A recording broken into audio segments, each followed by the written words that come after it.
신성델타테크 주주 여러분들 반갑습니다. 강프로입니다. 자, 오늘 신성델타테크 영상에서는 일단 장 마감이 됐고요. 5% 하락이 됐습니다. 근데 장중에 CCS의 움직임이 좀 강하게 발생을 했습니다. 뭐 종가는 한 보합권에서 마감이 됐는데 그런 과정에서 왜 이런 이 교차된 움직임이 나오는 건지 그런 부분에 대해서 제가 집중적으로 이야기를 드리고요. 무엇보다 초전도체 관련된 내용을 제가 계속해서 이야기를 드리지 않고 있는데 그건 정확하게 알 수 있는 방법이 없기 때문에 그렇습니다. 무언가 주식을 가지고서 보유를 하게 되면 괜한 기대감이 생기잖아요. 그렇죠? 그래서 이런 괜한 기대감을 버리기 위해서 제가 초전도체 관련된 내용을 이야기를 드리지 않는 거고 무엇보다 정확하게 알 수가 없습니다. 그래서 이야기를 안 드리는 거지 뭐 나쁘게 보고 좋게 보고 그런 내용이 아니라 전 개인적으로 초전도체가 상온상압 초전도체가 정말 이게 상용화에 성공을 한다 그러면 친환경 끝판왕입니다. 이것보다 더한 물질은 없어요. 왜 그러냐면 뭐 지금 얘기하고 있는 뭐 NCM 배터리 뭐 리튬이온 배터리, 그쵸? 뭐 꿈의 배터리라고 하는 전고체 배터리, 그쵸? 이런 부분은 아마 다 없어지게 될 겁니다. 왜? 효율 자체가 초전도체에 비하면 이 말도 안 되는 그런 효율을 보이고 있는 거니까, 그쵸? 이런 부분을 감안했을 때 저항이 없는 물질이라는 건 사실상, 그쵸? 꿈의 물질이라고 볼 수 있다. 최종적으로는 정부 정책의 방향이 친환경 방향은 사실상 이 공감대가 형성될 수밖에 없잖아요. 그래서 그런 부분을 감안했을 때 초전도체가 상용화에 성공을 한다고 하면 그쵸 진짜 엄청난 상황이 벌어질 겁니다. 근데 지금 우리는 그쵸 주식의 가격에 따라서 움직임을 맞춰가야 될 수밖에 없다. 이 부분 이야기 드리겠습니다. 자, 그래서 오늘 움직임을 보면 일단 5% 하락이 나왔습니다. 그리고 5% 하락하는 과정에서 이런 상황이 됐어요. 자, 보세요. 이유를 일단 말씀드릴게요. 자, 주간 특징주 신성델타테크 한 주간 32.87% 상승, 시가총액 다시 1조 돌파. 그쵸? 1조 돌파했다는 기사가 11월 19일 날 나왔습니다. 일요일 날 나온 기사예요. 그러면 오늘 조정을 받은 건 적절한 조정을 받았다고 보시는 게 맞습니다. 그리고 제가 시간의 거래에 대해서도 계속해서 이야기를 드리는데 시간의 거래에서 지금 그쵸 소폭 하락하고 있죠. 그리고 시간의 거래는 상승 쪽이 더 어렵습니다. 그리고 생각을 해보세요. 시간의 거래에서 상승을 시킨다. 그러면 어떻게 될까요? 고가의 가격 부담이 생기잖아요. 그쵸? 내일 시가에 상승할 수 있는 확률이 사실상 90% 이상이 되어버리니까 상승할 수 있는 구간에서 갭이 발생하면 고가에서 매물을 던질 수 있는 상황이 된다. 만약에 이게 정배열 구간에 있었다면 그쵸 시간에서 상승하는 구간에서 추가적으로 시세를 뻗어나갈 수 있겠지만 여기서 5% 10%씩 올라간다. 그러면 62평이 저항 구간에 맞물린단 말이에요. 그렇기 때문에 내가 매수가 기준에서 어떻게 대응해야 되는지가 바뀌어야 되는 겁니다. 그리고 그 국어는 여기 요 내용에 있다. 여기 지난주에 30%나 그쵸 상한가를 한 방 맞은 거나 다름없기 때문에 그런 부분을 감안하면 오늘 나오는 조정은 너무 당연한 조정이다. 그쵸 이렇게 이해를 하시면 되고 무엇보다 초전도체 관련된 내용보다 제가 가격 분석을 해드릴 텐데 기본적으로 그쵸 이제 62평이 꺾이기 시작했습니다. 그리고 무엇보다 제 관련주들의 움직임 중에서 CCS 관련돼서 이야기를 드릴게요.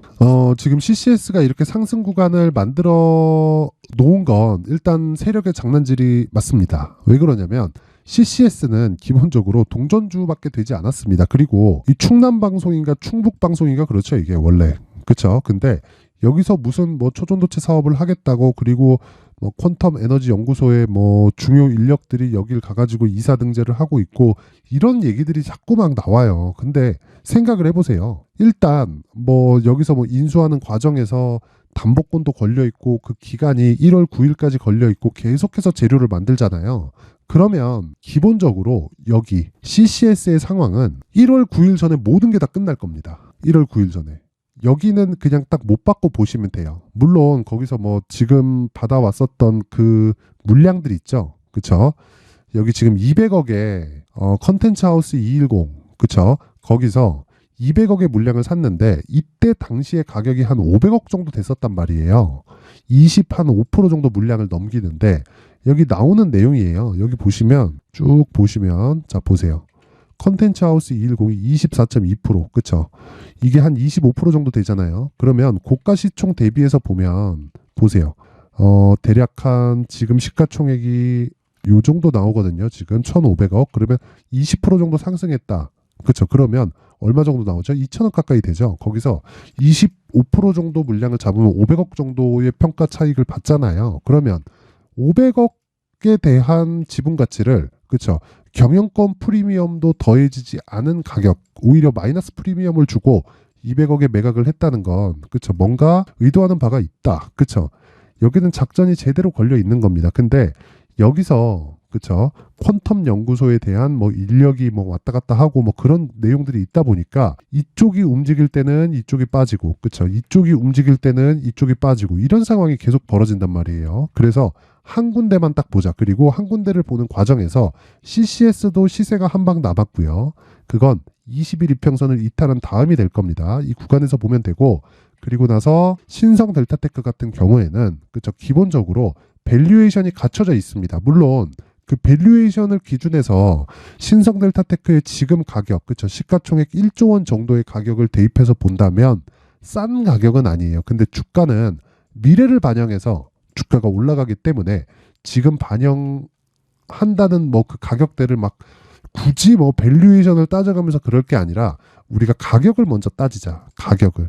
그리고 관련된 내용 중에서 서남을 한번 볼게요. 서남을 보면 이미 초전도체 관련된 시세가 다 없어졌어요. 그렇죠? 서남 같은 경우에는 신성 델타테크는 아직 남았잖아요. 근데 서남 같은 경우에는 초전도체 관련된 시세가 아예 없어졌기 때문에, 그렇죠, 초전도체 관련된 프리미엄은 시장에 존재하지 않는다. 그리고 CCS는 소형주가 나오는 그냥 일탈 정도의 그냥 세력질이라고 보면 되고, 신성 델타테크 같은 경우에는 초전도체 관련된 내용으로 인해서 상승이 나온다면 이제는 서남이 밀어줄 수도 있는 그런 상황이 됐습니다. 시세 측면에서는요, 가격이 가장 중요하겠죠. 그래서 제가 신성 델타테크의 가장 중요한 점은 가격이라고 이야기를 드린 거고, 단기 보유 전략으로 연결을 시켜야 된다. 자, 그리고 단기 보유 전략은 무조건 2주 안에 내가 수익을 볼 수 있는 가격대를 잡는 게 우선된다. 물리면 안 됩니다. 혹시 고가에 물려 계신 분들이 있다면 지금이라도 늦지 않았어요. 가격을 잡아서, 그쵸, 단가를 낮추는 작업을 하셔야 되고, 아직 한 번 남았습니다. 근데 섣부르게 물타면 안 됩니다. 섣부르게 물타서 진짜 만약에 주가가 아래로 밀려버리면 정말 오도 가도 못하는 상황이 벌어질 수 있기 때문에 정말 조심히 해야 되고, 전략이 필수적으로 필요하다. 그렇죠? 기본적으로 내가 밑에서 매수한 물량이라도 정리를 할 수 있는 상황을 만들어 놔야 돼요. 그게 다각도로 보는, 그렇죠, 다각도로 봐야 되는 주식 투자자의 어쩔 수 없이 해야 되는 문제점입니다. 그렇죠? 요 문제를 무조건 풀어야 돼요. 자, 그래서 지금 요 내용을 제가 영상에서 이야기를 드리다 보면 너무 긴 내용이 될 수도 있기 때문에 여기 19페이지에 걸쳐서 내용을 준비해 왔고요. 무조건 2주 안에 정리하는 게 핵심 사항이다. 그쵸? 그리고 물려있는 부분까지 낮춰서 물량을 서서히 줄이고 다시 돌파하는 과정에서 재매수하는 그런 부분도 생각해 보자. 그쵸? 이 내용을 제가 19페이지에 걸쳐서 준비를 해놨고, 영상 상단에 있는 전화번호로 숫자 3이라고 문자를 보내주시는 분들에 한해서만 제가 신성 델타테크의 가격 그리고 단기 보유 전략을 공유해 드리도록 하겠습니다. 자, 그리고 지금 중요한 건 추적해야 된다는 거죠. 자, 그러면 이 추적하는 과정에서 시간이 조금 필요해요. 그러면 이 시간이 필요한 과정에서 내가 뭘 해야 될까요? 효율을 높이는 작업을 해야 되고, 그 효율을 높이는 작업은 계속된 신고가 매매를 하는 것 말고는 없습니다. 자, 그래서 제가 강프로의 무료 소통방을 계속해서 운영을 하고 있고요. 기본적으로 강프로의 무료 소통방에서 제가 신성 델타테크에 대한, 그쵸, 계속된 가격 전략을 오픈을 하고 있습니다. 그리고 무엇보다 계속된 시초가 매매를 통해서 단타를 진행을 하고 있는데, 이 시초가 매매의 기준이 되는 건 철저하게 신고가 종목만을 선별해서 진행을 하고 있습니다. 자, 여기는 11월 17일 날, 지난 금요일이죠. 그때 시초가 매매를 했었던 건데, 메디아나 같은 경우에는 금요일 날, 지난 금요일이에요. 한 11% 정도의 상승 마감이 됐습니다. 내용 한번 확인해 보면, 자, 요런 식으로 요 날이에요. 요 날. 11월 17일 마이너스 1.9%에 출발을 해서 여기 종가 9%대 상승 마감이 됐으니까 대략 한 11% 정도 상승 마감이 됐고요. 근데 저는 시초가 매매 같은 경우에는 상한가를 가지 않는 다음에는 무조건 그날 종가 기준에서 매도를 합니다. 왜 제가 종가 기준에서 매도를 할까요?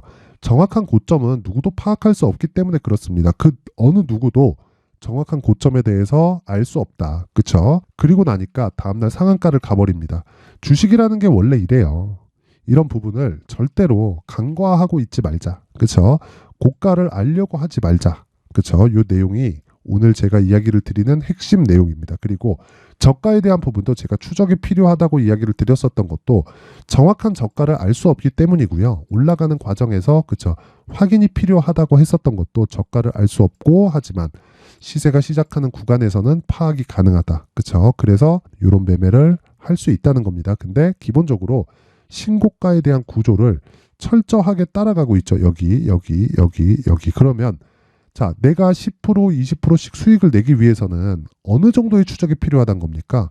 그쵸. 처음에 신고가 간 것부터 시작해서 한 달, 두 달, 세 달, 네 달, 다섯 달을 보유하지 않고 계속해서 추적을 해야 된다는 겁니다. 이 추적하는 과정이 있어야만, 그쵸. 하루에 10%, 20%씩 수익을 낼 수 있는 거다. 물론, 운 좋게 한두 번씩 수익을 낼 수 있겠지만, 그건 지속 가능하지 않잖아요. 그 부분을 이야기를 드리는 거고, 자, 오늘 내용도 한번 확인해 보겠습니다. 오늘 내용도 확인해 보면 쭉 이렇게 진행을 해보면 오늘 11월 21일 그쵸? 8시 50분 오늘은 한 종목으로 마무리를 지었고요. 시초가 매매 8시 50분에 칩스앤미디어 진행이 됐습니다. 칩스앤미디어도 상황을 한번 보면 자, 오늘 25%의 상승 마감이 됐고요. 뭐 내일 추가 상승이 나올지 안 나올지는 내일 봐야 알겠죠. 근데 기본적으로 신고가에 철저히 따르고 있다는 내용이 확인해 볼 수 있죠. 그리고 그 구간에서 철저하게 반등을 확인한 이후에 매수했다는 것을 볼 수 있습니다. 그래서 나온 결과가 보세요.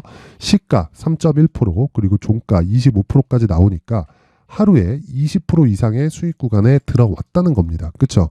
계속해서 신고가 매매만을 하는 것만이 시장에서 답입니다. 어떤 재료에 의해서 주가가 간다? 맞을 수도 있습니다. 그런데 그 재료는 가격보다 늦어요. 그래서 가격을 보라고 이야기를 드리는 거고 그 시작점이 신고가라고 제가 다시 이야기를 드리는 겁니다. 그렇죠? 이 부분 잊지 마세요. 자, 그래서 내가 어느 정도에 매수해야 될지 모르겠다. 그리고 신성 델타테크 관련해서 실시간 내용을 받고 싶다 하시는 분들은 강프로의 무료 소통방으로 들어오셔서 멘탈 잡으세요. 자, 입장 방법은 영상 상단에 있는 전화번호로 참여라고 문자를 보내주시는 분들에 한해서만 제가 강프로의 무료 소통방 입장 링크를 공유해 드리도록 할 테니까 시청해 주시는 모든 분들이 상단의 전화번호 확인해서 참여라고 문자 보내주시면 제가 순차적으로 입장 링크를 공유해 드리도록 하겠습니다. 자, 그리고 내용 정리 한번 할게요. 신성 델타테크 아직 한 방 남았고요. 그쵸? 그리고 신고가 매매를 했을 때는 하루에 20%도 수익이 가능하다. 그리고 신성 델타테크에서 중요한 건 철저하게 가격 논리에 입각해서 보자. 그리고 62평을 기준해서 횡보할 수 있는 구간이 최대 한 달 정도 있을 수 있기 때문에 이런 과정에서 효율을 높이는 작업이 필요하고요. 철저하게 2주 안에 내가 끝낼 수 있는 매매 전략을 만들어 가자. 이게 핵심 내용입니다. 자, 항상 시청해 주셔서 감사드리고요. 모든 분들이 손해보지 않고 성공 투자하셨으면 좋겠습니다.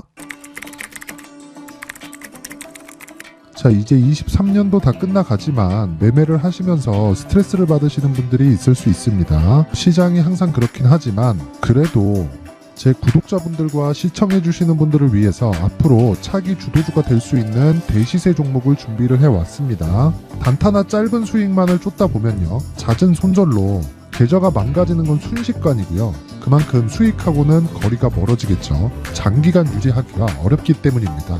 결과적으로 주식시장에서 돈을 벌기 위해서는요. 어떤 계기를 만들어야 되는데 그 계기는 한 종목에 비중을 실어서요. 수익을 보는 것 말고는 없습니다. 쓸데없이 잦은 매매를 하지 말라는 이야기고요. 그리고 한 종목에 비중을 실을 수 있어야 된다는 겁니다. 그런데 이 비중을 실는 과정에서 성장 산업군에 대한 이해가 필요하다는 겁니다. 이 부분을 반드시 기억을 하셔야 돼요. 자, 이런 성장 산업에 대한 구조와 제가 앞서 말씀드렸던 신고가 그리고 선반영 구조에 대해서 이해를 했을 때 이런 매매를 할 수 있게 됩니다. 2월 7일 강프로의 대시세 종목으로 에코프로 매수가는 17만원 이에서 진행이 됐고요. 그리고 목표가는 50만원부터 자율 매도 구간으로 잡았죠. 예상 수익 범위가 200% 이상으로 되어 있는데 신고가 이후에 선반영 평균치가 200% 이상이기 때문에 그렇습니다. 자, 그런데 에코프로가 2차전지 양극재 기업이죠. 2차전지 양극재는 친환경이라는 범주 안에 속해 있다고 보시면 됩니다. 근데 제가 항상 이야기를 드리죠. 시세는 항상 연결된다고요. 앞으로 나올 대시세 종목도 이런 친환경이라는 성장 산업군에 포함되어 있어야 됩니다. 자, 이런 성장 산업군에 포함되어 있는 걸 확인한다면 이 내용처럼 세 가지의 공통점을 가지고 있습니다. 1년에 많은 종목이 발생하지 않고요. 그리고 세력들의 장기간 매집 구간이 확인돼야 되고, 그리고 상승하기 시작하면 평균적으로 3개월 정도의 상승 구간을 보이기는 하지만 제가 2개월이라고 작성을 해온 건 한 가지 내용 때문입니다. 한 달은 확인하는 과정이 필요하기 때문입니다. 이게 무슨 얘기냐면 성장 산업에 대한 부분, 그리고 이런 공통점, 여기다가 기술적인 내용을 다 포함을 시키더라도 절대적으로 가격이 우선적으로 반영이 되는 것이기 때문입니다. 에코프로도 마찬가지예요. 장기간 하락하면서 최악의 국면을 거쳐왔고요. 이 구간에서 먼저 하락을 했다는 건 앞서 말씀드렸던 내용처럼 고가에 대한 부분이 아니라 저가, 즉 나쁜 부분을 반영한 이후에 신고가를 발생을 시켰다는 건 앞으로 좋을 부분을 반영이 되고 있다는 거죠. 그런데 본격적인 시세는 신고가 이후라고 말씀을 드렸고, 지금은 매물 소화 과정을 보내고 있습니다. 앞서 말씀드린 대로 가격 먼저 분석을 끝냈죠. 그리고 나서는 정부 정책의 방향과 맞는지를 체크를 해야 되는 겁니다. 2023년 대시세 종목인 에코프로도요, 정부 정책의 방향에 맞는 종목이라고 볼 수 있겠죠. 물론 이런 종목들도요, 신고가 이후에 시세를 낸다는 건 반드시 기억하고 있어야 됩니다. 자, 이런 내용을 토대로 23년 상반기 에코프로와 같은 대시세 종목을 준비를 해왔습니다. 자, 하반기 대시세 종목은 영상 상단의 전화번호로 대시세라고 문자를 보내주시는 분들에 한해서만 공유해드리도록 할 테니까 영상 상단의 전화번호 확인해서 하반기 대시세 종목으로 큰 수익 내셨으면 좋겠습니다.